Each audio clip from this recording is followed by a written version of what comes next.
Hello, and welcome to Knowledge for College. I'm so excited that you could be joining us today. Um, while we're waiting for people to kind of sign on, I thought what I'd do is tell you a little bit about me and how I got into this business and what I do and what my goal is for you. Um, I started in the college planning business about almost 6 years ago. My oldest, who is now a senior, was in the 7th grade. And it all got started because a friend of mine who had older children came to me and said, "What are you doing to prepare for college?" And you know what I said? "Oh gosh, we're all set. We have 529 plans for all of our children." And I was so proud of myself thinking, hey, we're headed down the right path. Well, she said to me, "Do you know that if you have enough in a 529 plan to make a difference, it can impact the amount of aid that you're going to receive from the college?" Well, I had no idea what she was talking about. In any case, long story short, I ended up meeting with a college planner, even though my son was only in the 7th grade, just to find out a little bit more. And when I found out how complicated college planning really was, it kind of drove me to start helping people because I was headed down the wrong path. I wanted to make sure that other people were not headed down the wrong path as well. There's just so much to handle, but as a parent, I was thinking, I'm educated, I've been to college, I've successfully managed to get my kids through school. Of course I can handle this. And it's not that you can't handle it. If you're joining me tonight, by the way, I'm sure you have bright children. I'm sure they'll get into school, but parents don't know what they don't know, and it ends up costing them thousands of dollars. And so that's why I started doing what I'm doing, and I absolutely love it. So anyway, enough about me. Let's get started. Let's go right into the presentation that what we're going to talk about. So at Knowledge for College, we help you find the right college, and from a money standpoint, from a good fit standpoint, from a major standpoint, finding the right college is the very first thing that we do. I work with so many students that come in and I say, and I'm in Florida, and so I say, well, what are you thinking about as far as college? And I get the same 2 or 3 answers: UF, USF, UCF. They have not broadened their horizons. And from a money standpoint, that can be a mistake, especially if you have a bright child. And also from a good fit. If you don't know what your son or daughter is going to major in, or they don't know what they're going to major in, then picking a college first is kind of backwards. But that's what we tend to do as families. We find the college and then we squeeze our major into it. And I have kind of the reverse approach. And then, of course, we help you get into the right college. And I have a 15-page timeline for my students. So if you don't have 15 pages worth of stuff to do, you might be missing out on something. And then, of course, what we're going to focus on today is paying the right price for college. So my big belief is that just because you have the money doesn't mean you should spend it. So we're going to help you pay the right price for college, whether you qualify for financial aid or not. And a lot of this, all 3 of these things have to fit together in order for us to get you into the best fit, to get your son or daughter into the best fit school. So let's get started. So sending our kids to college is a little bit like climbing a mountain, right? We start sending our kids to college way back, for some of us, right when they're born. We get the Florida prepaid, we get a 529 plan, or we just think it's on the horizon. We got to start thinking about college. But unfortunately, for most of us, we find that the goal is just getting into them to college. And I don't know if you're one of these parents, but I have heard on the East Coast and on the West Coast, there are preschools. You should go to XYZ preschool so that you can get into the perfect fit college. And what I would say to you is, I don't think that getting into college is the goal, right? The goal of college is to get down the mountain, right? To get a degree that leads to a job. If you're climbing the mountain and you get to the top, that's a beautiful thing. But if you don't get back down off that mountain, then you haven't really accomplished your goal. And in many cases, you're actually worse off if you're stuck up there at the top of the mountain. So you wouldn't climb a mountain without a Sherpa. So I would like to present the idea that you shouldn't plan for college without a guide. Is college funding? Because that's what our focus is today. Like I said, today we're really going to look at how are we going to pay for this? What are the rules of college funding? If we don't if we don't meet financial aid criteria, how can we still make sure that we maximize the aid award package that we get at the school? That's what we're going to talk about. And you really need to have a game plan. And that's, like I said, why finding the right college, whether it's from a major fit, from a financial fit, or from just a good fit for your son or daughter, that's the critical first step.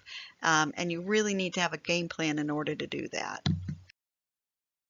Unfortunately, the odds are against you. What do I mean by that? Every year, over 2 million families send a child to college for the first time. So this is not even the kids that are number 2 or number 3 or number 4. This is sending kids to college for the first time. So there are over 2 million freshmen. What do I mean? Why is that important to know?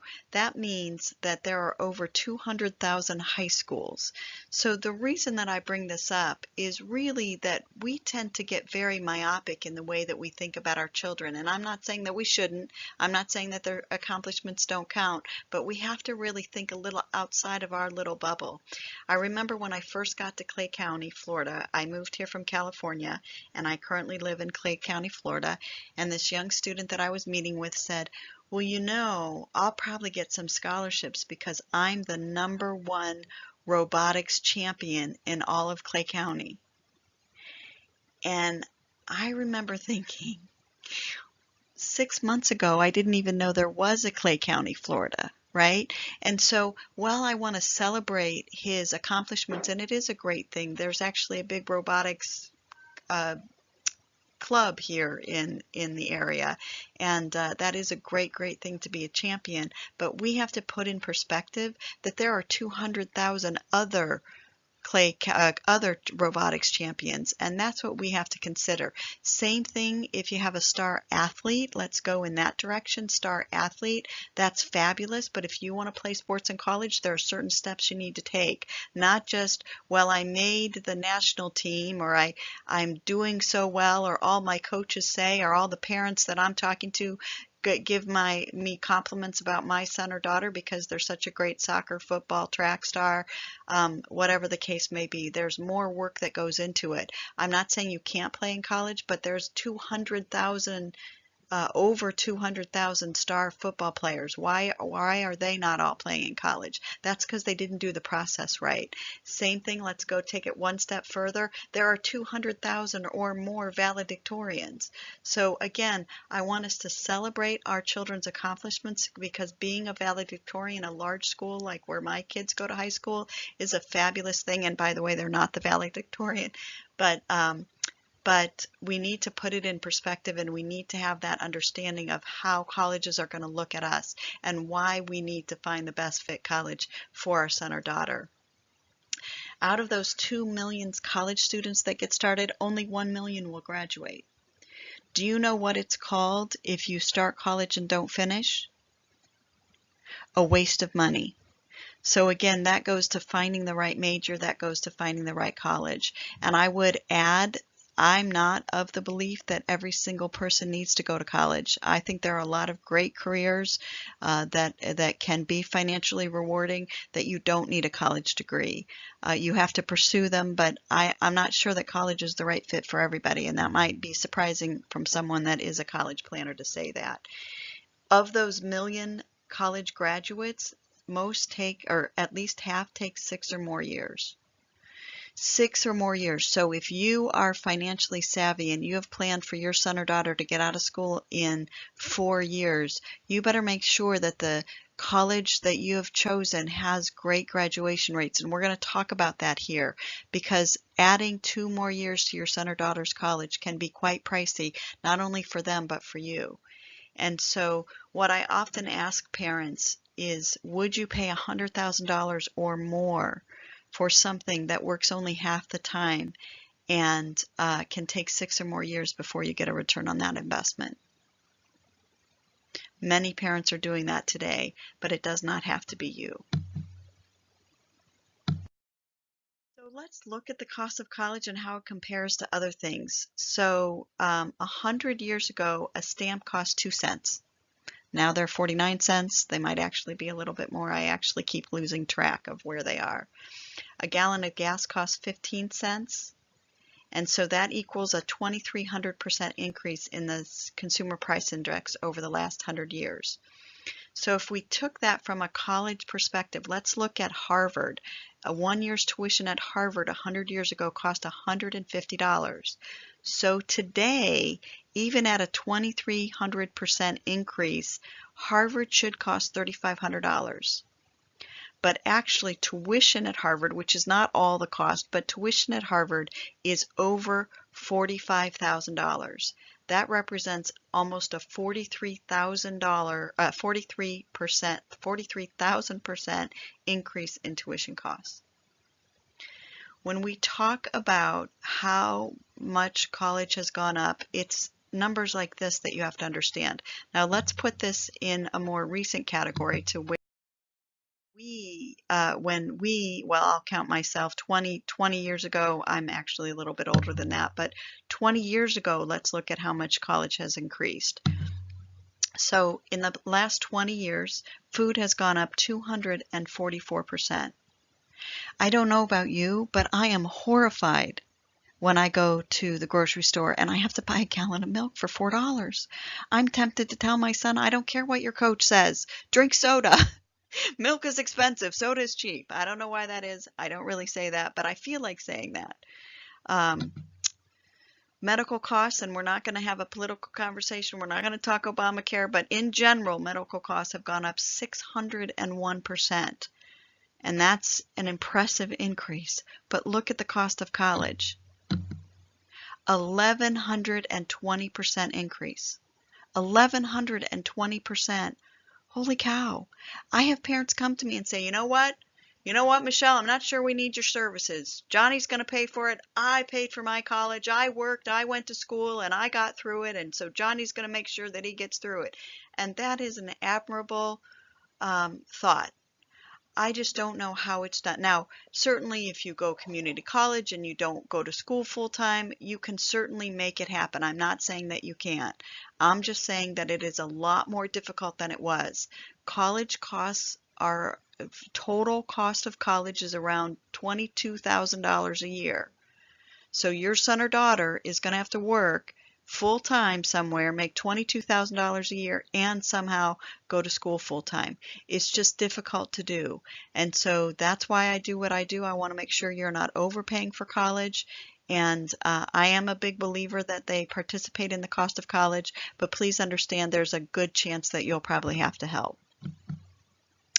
Unfortunately, in the last 20 years, wage growth has only gone up 8.6%. And so that is also what makes the cost of college just so incredibly expensive. A four-year college education can range in cost from $60,000 to over $250,000. Pay $250,000. So let's all agree college is a major investment. So let's look at a typical family, right? We talked about how at a state school the sticker price, and we're going to talk about the sticker price and the actual out-of-pocket cost, but for this example, I'm just going to talk sticker price. State school average is $21,000 per year. A private school average is $42,000 per year. So let's look at this typical family, right? They have one senior who spends 5 years, and again, I slightly mentioned graduation rates. We'll talk more about that in a minute, but 5 years at a state school for a whopping cost of $125,000, and one sophomore who spent 4 years at a private school at a cost of $218,000. The total investment for this family is $344,000. That's a lot of money. I don't care who you are, that's a lot of money.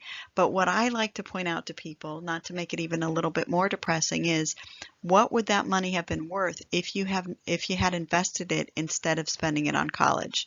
I'm not saying that's what you should do, but we have to think about that. This is hurting people's retirement accounts because what are they doing? They're spending and they're overspending for college instead of putting it somewhere and saving it for their retirement. So if we look at this, what is the true impact of this cost of college? The true impact is almost $800,000. And that's based 5% return, I believe. So college is a major investment. And I don't think that we as parents are treating it as a major investment, and that's what I hope you get out of this workshop tonight. I really hope that you will start considering, when you're thinking about the cost of college, that you'll really start considering how much college actually costs. So major investment, who typically helps with a major investment? Well, if we look at there are three major investments, I would say. The first is our home. Typically, we find somebody with subject matter expertise, right? When we go buy our first home, most of us will turn to a realtor who has subject matter expertise, who can guide us in that process. Of course, our 401k is our next major investment, or other retirement plans, and we typically have company advisors that help us. Now, I still call them the yo-yo plan, because typically the company advisor will say, well, choose plan A, plan B, plan C, plan D. You're on your own plan, but at least we rarely go into our first day on the job and say, you know what, 401k, I'm going to handle this. We typically turn to somebody with subject matter knowledge. But for college, who do we turn to? Well, of course, before my kids got to high school, you know who I thought would help? Is the guidance counselor. But you know what I found, since I have two high schoolers right now? I found that it's not their job. It's not their job. It is their job to make sure that you have all the right courses, to turn in the paperwork, to maybe make some suggestions, but they are overwhelmed by the number of students that they have. And it is rare that you find a school that actually guides you through this process. And what my focus is to make sure we maximize your aid award. And I can tell you there are not many guidance counselors that do that, even if they have the title college guidance counselor. Typically they do other things, but they do not focus on making college less expensive, and I do. The second person we tend to rely on is our son or daughter, right? Who's 18. And I don't know about your 18-year-old, but my 18-year-old, I remember I do a lot with my local high school, and I was in the high school. And my kids are thrilled about that, by the way. And I was in the high school, and there was a important dates for seniors piece of paper on the high school office desk, and I picked it up.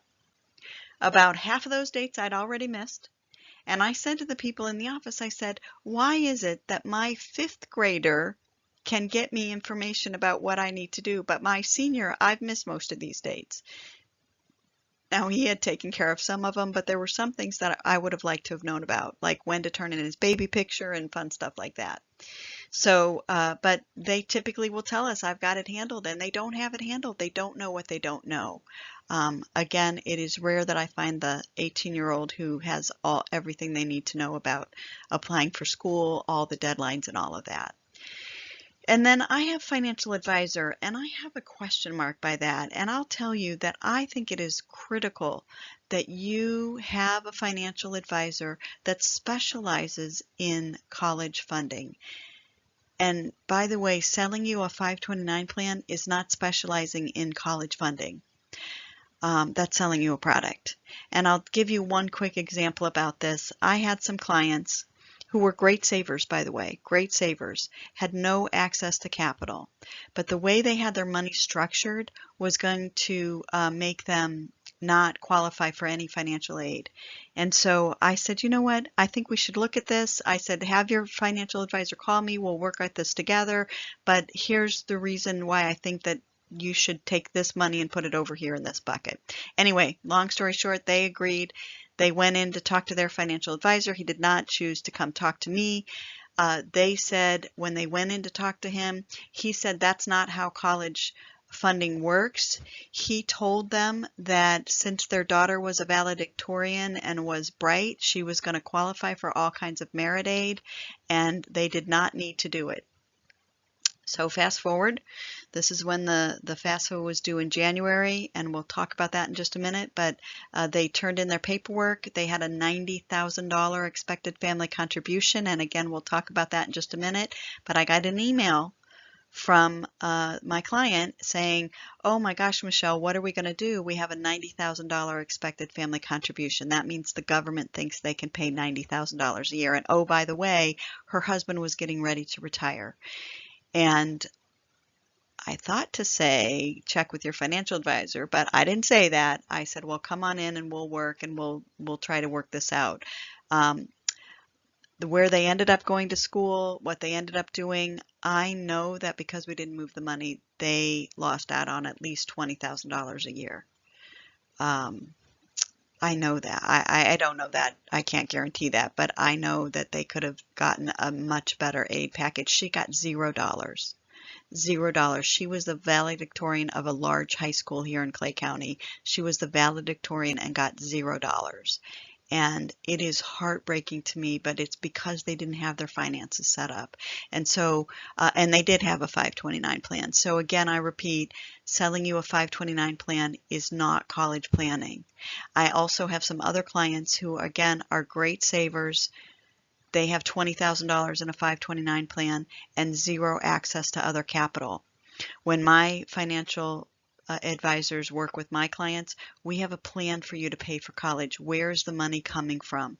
Because to me, that is critical. I'll ask them, I'll see people who are great savers, tons of money in a 401k, house almost paid off, and $20,000 in a 529 plan.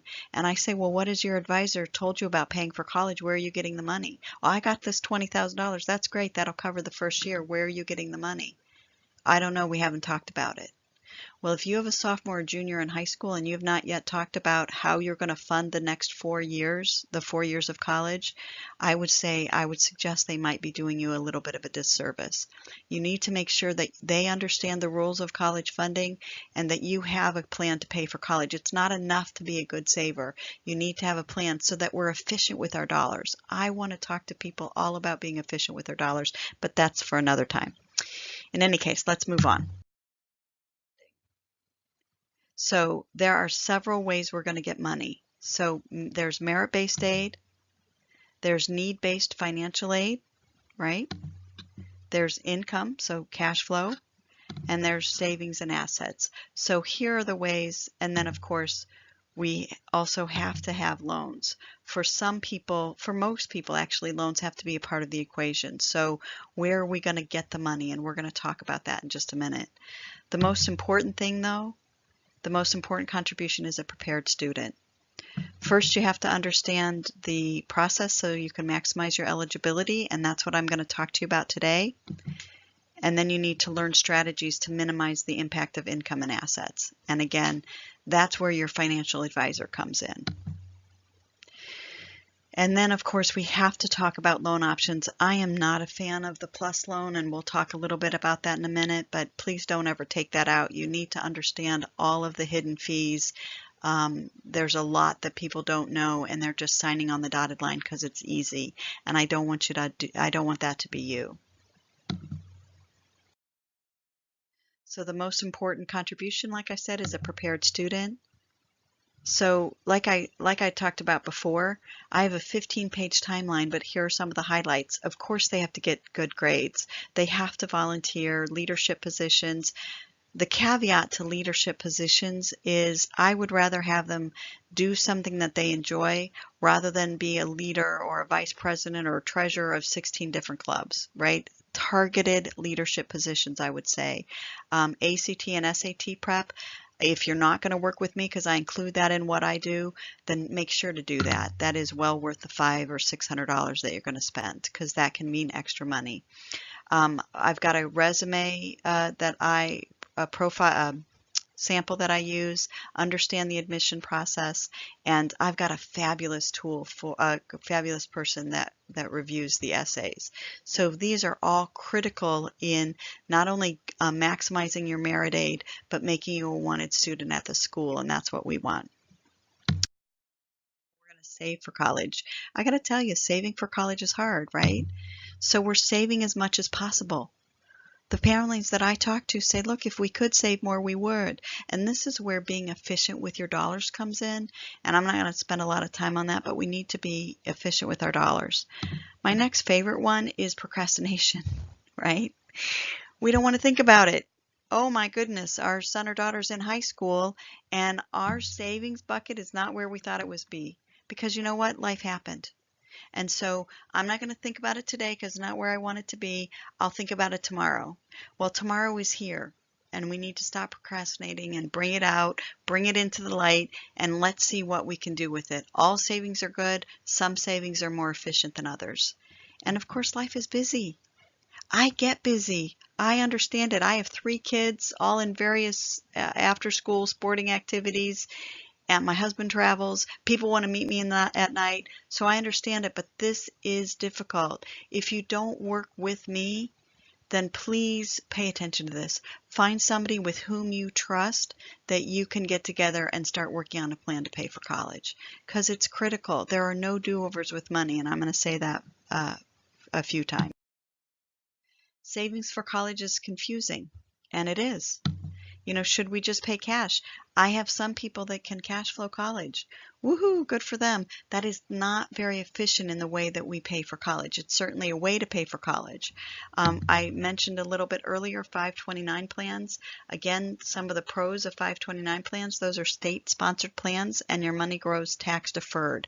So that's a beautiful thing. We love tax-deferred growth, and it comes out tax-free as long as you use it on a qualified expense.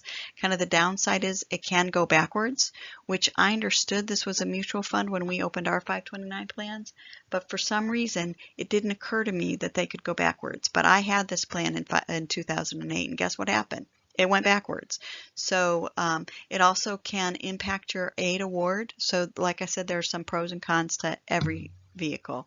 Prepaid tuition plans, I often had people, because I live in a state that offers a prepaid plan, so this is a conversation. Again, if you have these savings, all savings are good. Some are just more efficient than others. So the challenge with the Florida prepaid plans are that one of the biggest challenges is that colleges have gotten smart, right? So most people buy them for tuition only, and that's about $6,000. So tuition is not raised up very much, but they've added fees, they've added room and board, and they still end up, you still have out-of-pocket costs you need to manage. So those are beautiful things, great things, but again, they don't typically cover all the costs.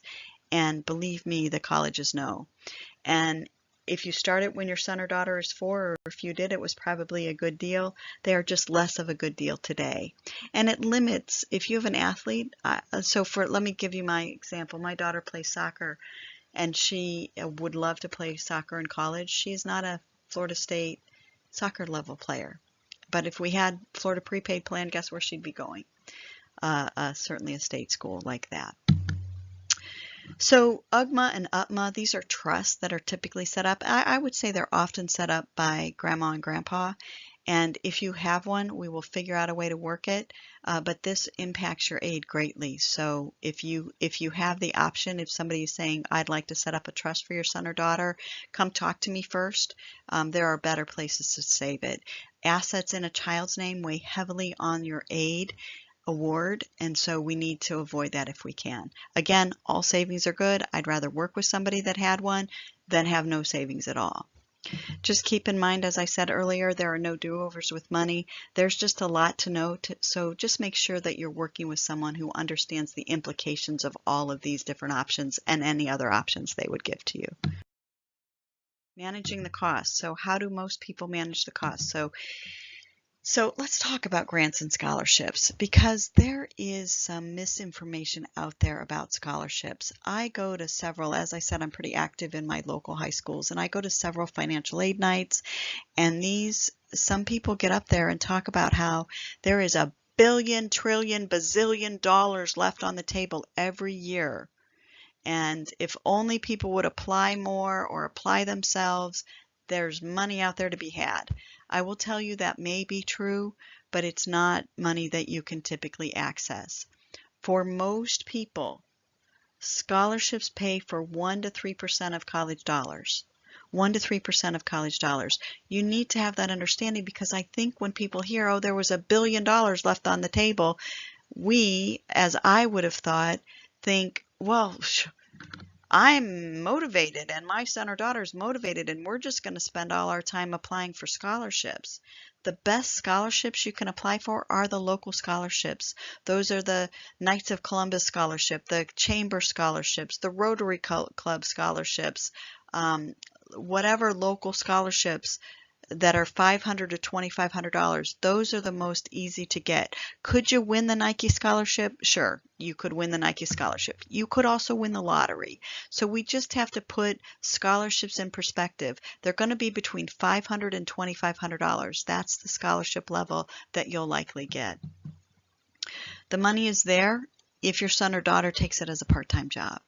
So, but again, they're going to come from those small little ones. It is rare that the person gets the 10,000 or the I'm left-handed and I throw a baseball, and those we hear marketed quite a bit, and they're really not the panacea that people think they are.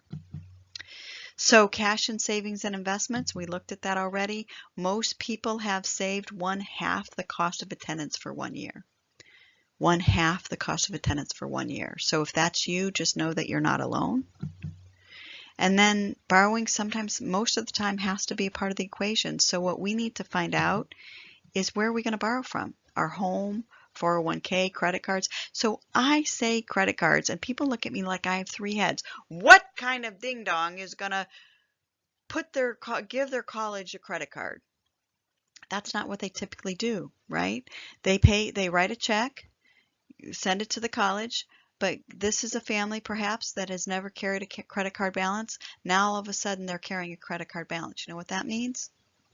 They're paying for college on a credit card. That's what I mean by that. Just be aware of that. Student loans, parent loans, please don't take out the parent loans. They're not a good deal for you.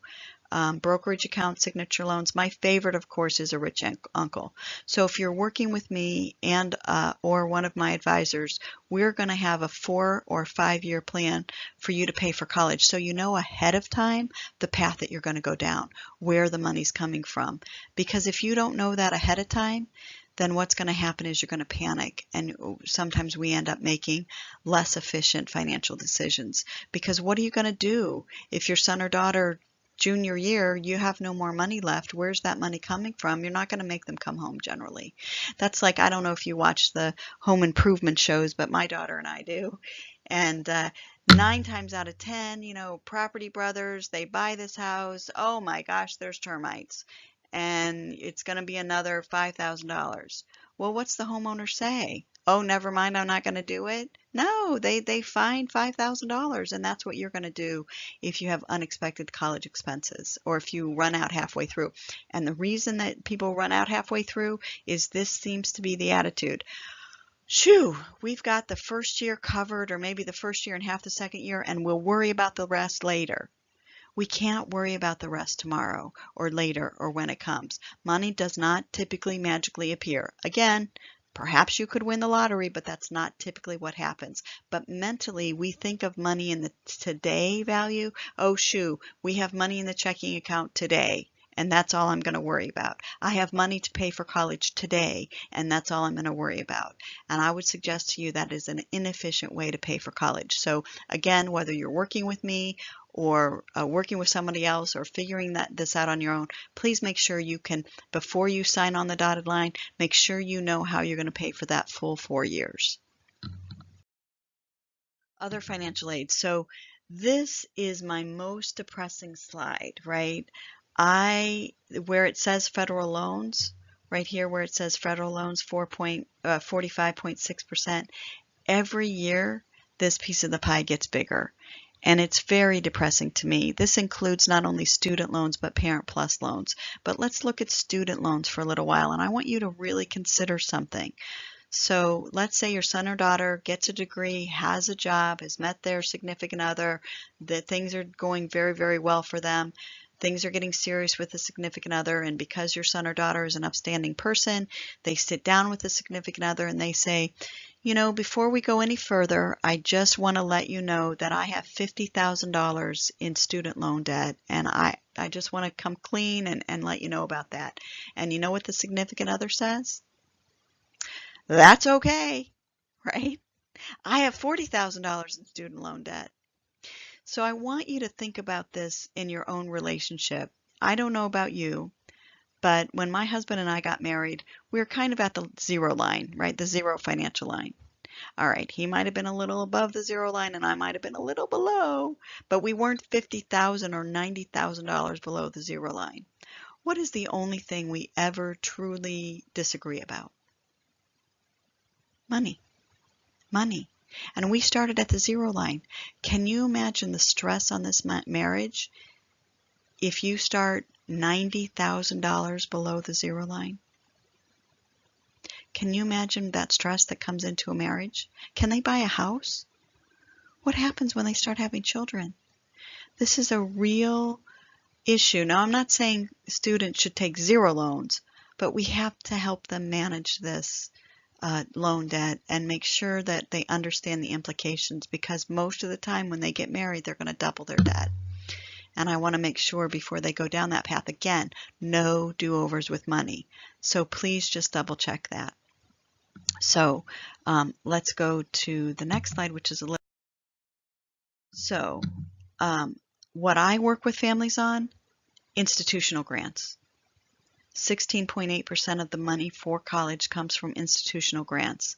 There are over 60 colleges with endowment funds of over $1 billion. There are over 300 colleges with endowment funds of over $100 million. This is the money that I help you maximize. Does that make sense? This is why finding the right fit college and paying the right price for college, everything comes together. Average savings for families is $2,000 to $5,000 a year. I save families sometimes $20,000 off their total cost of college, oftentimes. But the caveat is I cannot make college free. I sometimes think people come to see me and they think I have a coupon. What do you mean we still have to pay $15,000? Yes, but you were going to have to pay $23,000. Now you have to pay $15,000. You still have to pay money. I cannot make college free, but I can make it manageable. Does that make sense? And I can make sure that depending on where you go to college or wherever you go to college, we're maximizing the aid award package that you get wherever you end up going. So how does this all work? So let's start talking some terms, because this is the meat of why you really came to this webinar. So what is the FAFSA? The FAFSA is the free application for federal student aid. And I want to say that free application for federal student aid. There's a website out there. It used to be FAFSA.com, but there are other websites that charge you money to fill out the FAFSA. Do not go to somebody that charges you money to fill out the FAFSA.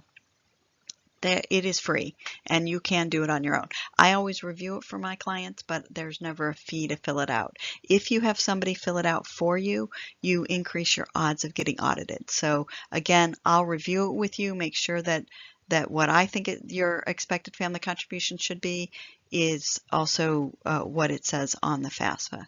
So merit aid is determined through the need-based door. So what do I mean by that? So let's talk about why you need to fill out the FAFSA. What happens with the FAFSA is people always come to me and say, the FAFSA didn't give me any money. Well, you know what? The FAFSA doesn't ever give money. You still need to fill it out. The FAFSA is just a form. The FAFSA is a calculator to figure out something called your expected family contribution. This is what the government feels that you can pay for college. And it is a crazy high number. But what happens is the schools look at that number and determine some of your merit-based aid. So let's look at this. So let's say the Smith family has an expected family contribution of $20,000. So the college crafts an aid award package using that $20,000 as their guide. The Jones family has an expected family contribution of $30,000. So the college uses the $30,000 and the Jones family gets less money even if they have the identical student. So this is why it is critical to make sure that you have the lowest expected family contribution as possible. So, and in many cases, after the initial award offer, colleges will not give you any more aid unless you fill out the FAFSA. What do I mean by the initial award offer? So if you get selected, especially at a selective school, if you get admitted to a selective school, they will typically send you a letter. And it says, not only, Johnny, did you get accepted, but you got the presidential award of $10,000. And so I'm a mom. So what is the first thing I want to do? Of course, I'm going to put it on Facebook, the humble brag, right? You've seen that. Oh, a proud mom moment. Please forgive me, but I just want to say Johnny got a $10,000, Johnny got the presidential scholarship. Never is there an amount. The presidential scholarship for Vanderbilt University. So not only did Johnny get into Vanderbilt University, but he got the presidential scholarship. Not the vice presidential scholarship, but the presidential scholarship. And I, his mother, am just so gosh darn proud of Johnny. So colleges do that, not to take away from Johnny, because getting into Vanderbilt is a beautiful thing. But I would bet you almost everybody got a $10,000 presidential scholarship. You know why? Because look at all the social pressure you've just now put on yourself. Vanderbilt costs $60,000. So if Johnny goes to Vanderbilt and all he got was $10,000, you are now on the hook for $50,000. But you've put it on Facebook, if you have an Instagram or Twitter, or called your old college roommate, guess what? Johnny got the presidential, not the vice presidential, but the presidential scholarship. And all of a sudden, there's a lot of social pressure for you to send Johnny to Vanderbilt. Well, you need to maximize that aid award. And if you don't fill out the FAFSA, they're not going to talk to you. They're going to say, we gave you money. That's your merit aid. So there's ways to do this, and that's what I help you with. So you need to fill out the FAFSA early because colleges do run out of money. It is on a first come, first served basis. So right now the FAFSA opens in October, and actually there's going to be some changes. So if you haven't already liked my Facebook page, please go like my Facebook page, Knowledge for College on Facebook. I will be outlining what you need to do and when you need to do it, and how it's different than last year. So just make sure you go ahead and do that. As I said, 70% of FAFSAs are filled out incorrectly, potentially costing aid. 30% are required to be audited. So we want to make sure, I take people right up to the line, but we never want to cross that line. We never want to fudge on the FAFSA. It is a big offense. There's huge fines and I think maybe even jail time. So we never want to fudge on the FAFSA, but we will take it to the line. And 70% are filled out incorrectly. I will tell you, when I first got started in this business, I was in California. And when you work with me, we look at everything, right? So they'd already filled out the FAFSA, but they had other children. Anyway, I'm working with their oldest. I said, bring in your FAFSA and we'll take a look at it. And I saw this one line and it said $450,000 in current investments. And I looked at their paperwork and I looked at them and I looked at the FAFSA and I said, where is this 450? And she said, well, I thought it was this, I thought it was that, I thought it was this. Now they did have rental property, so we did have to count that, but bottom line is their EFC went down substantially. I had the student call Chico State, which is where he was going to go, and tell them that there was a mistake on the FAFSA. Anyway, long story short, he got $4,000 extra a year that he wouldn't have gotten because of one mistake on the FAFSA. So nobody at the government is going to say, boy, this doesn't make sense to me. Are you sure that's correct? Whatever numbers you put in there are the numbers they're going to use. So we just need to make sure that we're doing this correctly. 1.8 million people fail to file. Most of them could qualify for something. So make sure you do this. It is critical. Costly assumptions. I don't need to fill out the FAFSA. We just went over why you should, but again, a lot of people say to me, I filled out the FAFSA once and the FAFSA didn't give me anything. Well, the FAFSA is never going to give you anything. The FAFSA is just a form the government uses to calculate your expected family contribution. And you need to know how to present it, how to talk about it with the financial aid officers at the schools, and that's what I help people with. But fill it out. Again, whether or not we're working together, please fill out the FAFSA. It is important. My son or daughter is. This is great. People are under the mistaken notion that because they have bright children, because they have athletic kids, because they're something special about their son or daughter, they're going to get a full ride. And I know that out loud, most of us, now there are some parents that say it out loud, but most people don't say it out loud, but they think it in their heart. Surely we'll get some money. Look how well she's playing soccer, or look what she's doing. I've had people come up to me and say, say, aren't you lucky? Look at your daughter. She's going to get a full ride soccer scholarship. There is no such thing, by the way, as a full ride soccer scholarship. So we need to have that understanding that, remember, we go back to the numbers. There are 200,000 other soccer stars. There are 200,000 or more football stars, track stars. So we need to put in perspective. Again, I don't want to take away from accomplishments of our kids, but we have to think a little bit outside the box and know that there's more to getting money than just being bright or just being athletic or just being musically talented. Private schools are more expensive than public schools. For most people, that's actually not true. And we're going to look at a case study, and I'm going to talk about that in just a minute. Oh, this is my favorite one. Debt load will help my aid award package. Some people think just because they have debt that somehow the colleges, because they're colleges and they're nice people that work at colleges, they're going to say, well, we understand you had some hiccups in life and you are in debt, so we're going to lower your cost of college. Again, that's not how it works. I'm sorry to say. What I like to say is the government doesn't care about the government's debt. It's not going to care about yours. They don't even ask about it on the FAFSA. They don't say, what other things should we know about that is hindering you from making college payments? They don't ask it. They don't want to know. They don't care. So don't go into debt thinking that's going to help your cost of college, because it won't. Talk a little bit about the expected family contribution. That's what EFC means. You're going to hear a lot about it. And why is it important? We talked a little bit about it, but let's dig into this just a little bit more. It is determined by the information on the FAFSA. It is the amount used to determine the aid award package, like I talked about. So your initial aid award package is going to be based purely on a little bit of merit and a lot of financial need. And whether it's $20,000 a year or $90,000 a year, and I've had people all along that spectrum, it never makes any sense to a family. I have never had a family come in and say to me, well, I see where they came up with that 30 grand. I got that right here in my pocket. It's a crazy high number. You need to be prepared. It's going to be crazy high. And you're going to say, well, if I pay $30,000 for college, how am I supposed to buy groceries?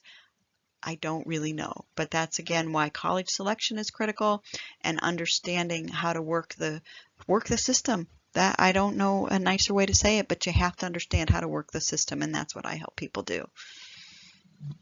It is possible to lower in some cases, so the first thing that I do is analyze your finances.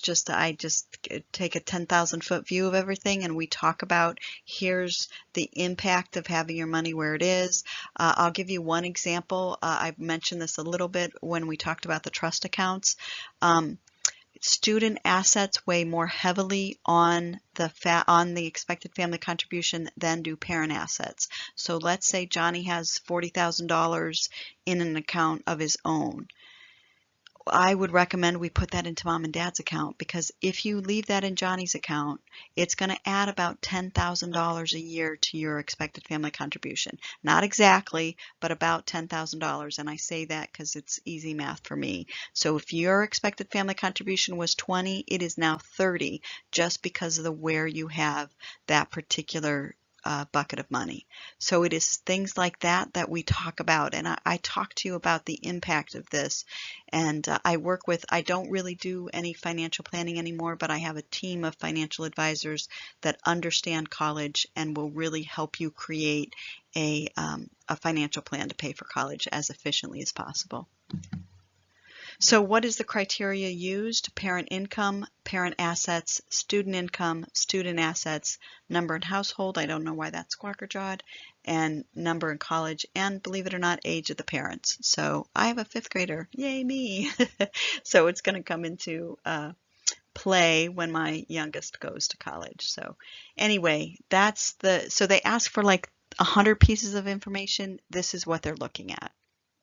So let's look at a case study, because that's really, I think when we put some actual numbers to it, I think that you'll really be able to see how this all works together. So this particular family has an expected family contribution of just almost $21,000, right? So the total cost of attendance, or the sticker price, again, there's a difference between the sticker price and your actual out-of-pocket costs. they're looking at 4 schools, and the sticker price for those schools, College A is $33,000, College B is $25,000, College C is $56,000, and College D is $64,000. So what a lot of families will say is, my God, I can't even pay $25,000, so I'm not even going to apply to the $64,000 school. But pay attention, because I want to show you something incredible about the actual out-of-pocket cost, because that's what we have to really determine. And I'm going to go back to college selection is critical. Finding the right college is critical in this calculation. Do when I work with families. So this is a lot of numbers, so let me take it through as easily as I can. So here's the cost of college. I want you to note that the expected family contribution is the same across the board. So you take the cost of college less the expected family contribution, and you get your aid eligibility, or how much the college can give you if they want. And then what I have a report that I run that looks at percentage of need met. Well, look here, College A and College B don't meet 100% of need, so they're not going to give you all of this money. But College C and College D do. What that means is at College D, if your son or daughter gets in, just because your expected family contribution is $20,000, they're going to get $44,000 almost in free money. Then we have to look at how much of this is in gift aid and how much of it is in self-help aid. Self-help aid, see, when I first started doing this, I thought financial aid meant free money. It does not mean free money. It means some free money, and in many schools, mostly loan money, or self-help aid. I like that little acronym they use. So let's look at this a little bit better. And I'm going to see if no, I can't. So we have cost of attendance is what we talked about, less the gift aid. Here's what I want you to see. Look, they're all about the same. They're all about the same. Even the $64,000 college for this family cost $25,000. But we're not going to stop there. We're going to look at graduation rates, because the first college is UCLA, which has a 4-year graduation rate. Only 7% of their incoming students graduate in 4 years. 7%. That by far makes it way less expensive. If you have to go 5 years to get a degree from UCLA, then we're looking at almost substantially less than all the other colleges. And I'm from Ohio, so I know that should say the Ohio State. There just isn't room, but they have a 53% graduation rate. The last two are Rice and Duke with over 80% 4-year graduation rates.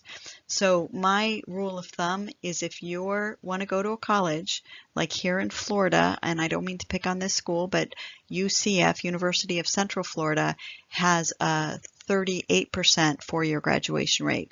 If you really want to go there, I'm not going to stop you, of course, but we're going to make a 5-year plan for you to pay for college. I have yet to have a family say, gosh darn it, you made me save for 5 years and we only needed 4 years. Well, now you have some free money. So I'd rather have you be in that position than have you spend all of your money in 4 years and not know what you're going to do for that 5th year. So here is the critical piece. This is where I come in to help. This is the aid without need category. I work with some families that have no financial need at all. So we have to look at the aid without need category. Of course, if you're Michael Jordan, look at all of that athletic money that is available. But what I help you get, if we can get some of that money, then we'll go after it. But what's most important is the academic aid. So look at College D, look at Duke. $25,000 is their out-of-pocket cost, but there's almost half of that in additional money that's available for them to get. And this is how I help you maximize it. Again, I'm going to just keep hammering this home. It's all about college selection. So I help you find those schools where your son or daughter would be a wanted student. We have to demonstrate interest. There's a lot that we need to do, but where we can maximize our aid award package, and this is where I help. And I hope that's helpful to you. I've got a report that I generate, software that I pay for, that can help us when we're looking at college selection. And that's what I help you do. If you have questions, I forgot to say this earlier, but if you have questions, please feel free. I will answer them at the end. So I'm not ignoring you. I will answer questions at the end. I cannot read and answer questions at the same time. I am not that good of a multitasker. And I meant to say that earlier, and I apologize. So, what do you need to do to be successful at college planning? You need to have a complete understanding of the process. I certainly hope that this has helped you understand at least the money side of things. I'm a big believer, like I said earlier, that going to college, the goal of college is to get a degree that leads to a job. So having an effective career plan is so critical. One of my son's friends I was chatting with, and I said, not a client, but I said, where are you going to school? And he said, UF.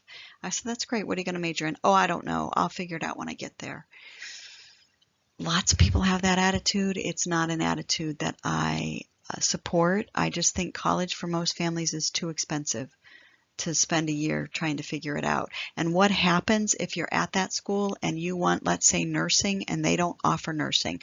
I met a young lady, and again, I always ask kids where they're going and what they're majoring in, and she said, well, I'm going to go, I forget actually where she was going to go to college, and she said, I'm majoring in biology. And I said, oh, that's wonderful. What are you going to do with a biology degree? Because I really don't know, what does one do with a biology degree? She said, well, I'm going to be a nurse. I said, well, why aren't you getting a nursing degree? And she said, well, the college doesn't offer it. So I said, why are you going to that college? Because I want to play volleyball. So that's fine. I appreciate that. But I think you need to find a school that has your major, and then let's look into the sports program. Again, kind of the reverse of thinking of most people, but that's what I do recommend. That goes hand in hand with the next one, choosing that perfect college. And then again, what I help people with is securing maximum funding. So they all go together. What are your next steps? You really need to know your expected family contribution. So what I offer, I normally charge $125 for it, but what I offer is anybody that's listening to the webinar can log on and get a free strategy session. If you provide me your basic financials, I'll let you know. Can we lower your expected family contribution? What can we do? What can you expect to pay for college?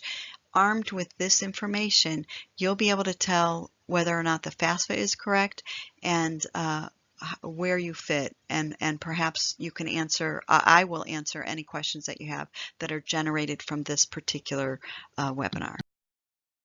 So how can we help? So I'm going to give you your expected family contribution report just for coming to see me.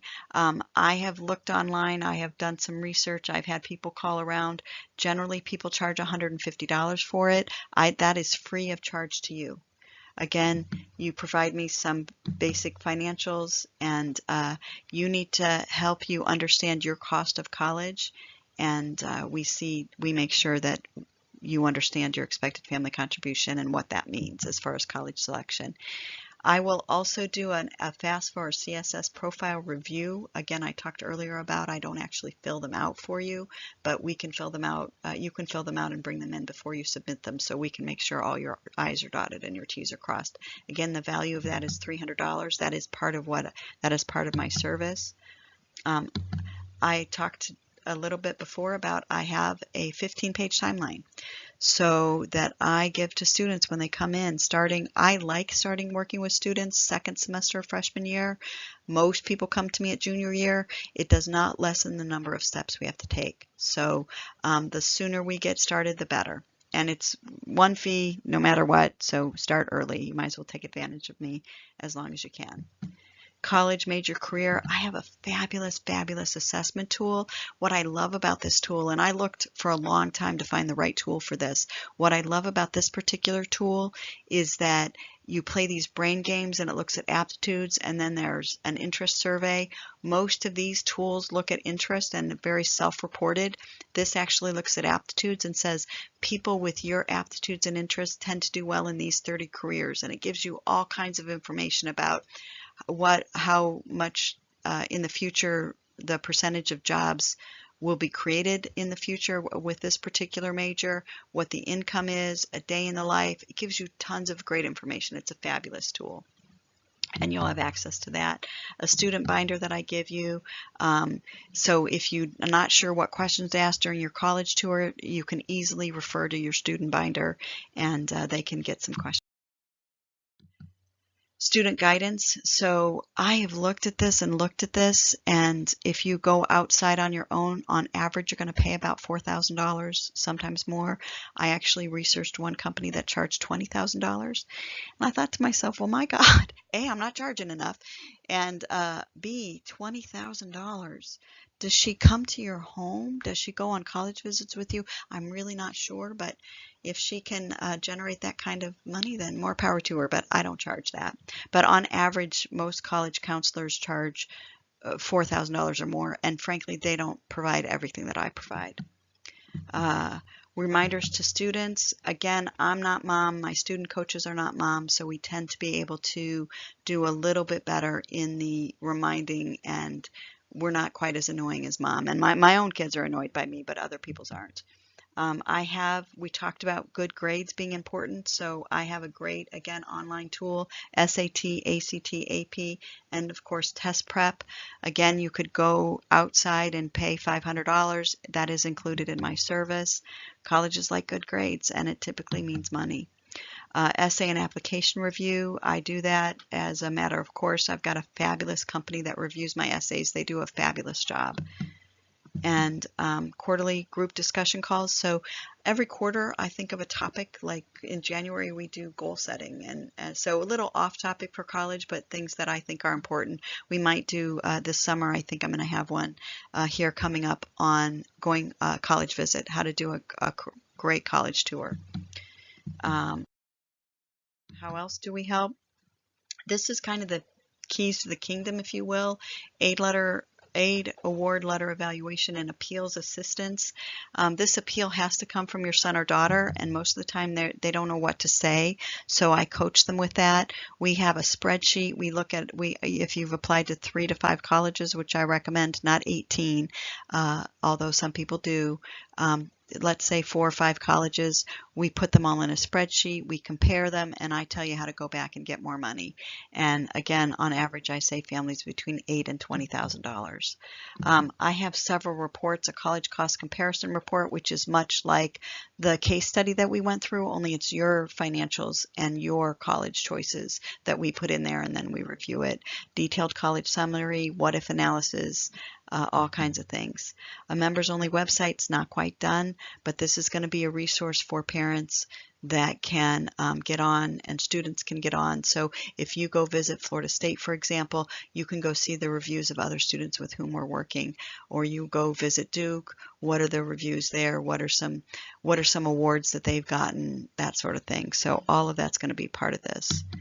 And financial guidance. So I'm working with a team of financial professionals that normally charge $2,500 or more to put everything in an analysis for you. They're doing this free of charge for my clients if they come through. So this is not a required anything really. You can sign on with me, and you've got a guy and you like your guy and you're happy. That's totally fine. But I recommend this just as a second opinion. It's something, it's free to you. It takes you a little bit of time, but it is definitely free to you. So if it were me, I would take advantage of it. But I want to make sure that you know that this is not, you don't have to do this if you don't want. So the Knowledge for College solution, as I talked about, college planners charge upwards of $4,500. We charge $24.95. And I have payment plans available. I do not want money to be the issue. I know if I agree to work with you, then I know I can save you money. We'd have to save you to get your money back just over $500 a year, and I am confident that working together we can do it. Plus the taking the stress out of the whole process. That's what I do most for people. That's the feedback that I've gotten from testimonials that people have given me, and just from conversations. Just the understanding, making sure we're dotting all our I's and crossing our T's, in addition to saving money. Like I said, I have payment plans available. You need to college strategy session. That's the first thing. So I can do this in person, on the phone. I can do it on Skype. I prefer to do it Skype if you're not local. If you're local, I have a Fleming Island office as well as a Jacksonville office. You can receive a personalized expected family contribution report, get your questions answered, and then of course we determine whether or not it makes sense for us to work together. It is complimentary if it's booked within 2 weeks of today, and I don't mean you have to come in within 2 weeks. I mean you have to make the appointment within 2 weeks. And if you notice to the side it says book your session today, that's popping up. Please go ahead and do that. That'll give you a link to my calendar. And again, this can be on the phone or in person on the phone. So please like me on Facebook. Again, I have Facebook Live sessions quite a bit. I try to post relevant articles and other information on there. Thank you so much for joining us. I appreciate your attention. If you liked what I had to say on this website, I would certainly appreciate you go to my Facebook page and write a review about it. I know it's an hour of your time, and again, I'm greatly appreciative of you spending the time with me. Thank you very much, and let me know if you have questions, and I hope to talk to you soon. Thank you. Bye.